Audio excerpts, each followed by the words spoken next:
Saudaraku, persaingan top skor Pro Liga 2024 untuk kategori putra masih didominasi pemain Indonesia, di mana Rifan Nurmulki belum tergeser. Pro Liga 2024 akan menggelar rangkaian pertandingan di pekan ketiga yang dimulai pada hari ini Kamis 9 Mei 2024 di Gor PSCC Palembang. Selain tim, persaingan sengit juga terjadi untuk kategori individual sebagai top skor Pro Liga 2024 yang semakin mengerucut. Dua pemain Indonesia yang membela Jakarta Stain Band, Rifan Nurmulki dan Farhan Halim masih menduduki peringkat 1 dan 2. Rifan masih belum tersentuh oleh para pesaing di puncak daftar top skor sementara Pro Liga 2024 dengan nyaris menyentuh angka 100 poin.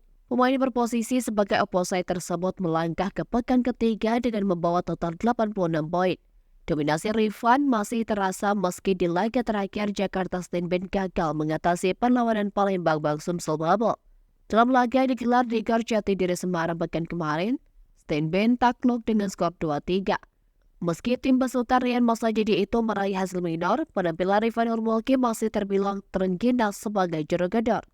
Penampilannya dalam pertandingan tersebut membawa Rifan mendapatkan tambahan 30 poin untuk mengamankan posisinya di puncak. Kolaborasi antara Rifan dan Farhan memang masih menjadi hal yang menakutkan di pentas Pro Liga 2024. Seperti halnya Rifan, Farhan juga menjadi tumpuan penting Stain Band di lini serang terlepas dari hasil akhir yang tidak sesuai harapan. Pemain yang akrab disapa Bang Mulai tersebut membawa pulang 25 poin dalam pertandingan tersebut.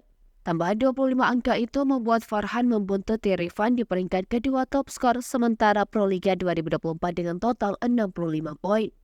Sementara itu, peringkat ketiga diduduki oleh Rainer Buyati selaku satu legend asing juara bertahan 2 musim terakhir Jakarta Lavani Alubang Elektrik.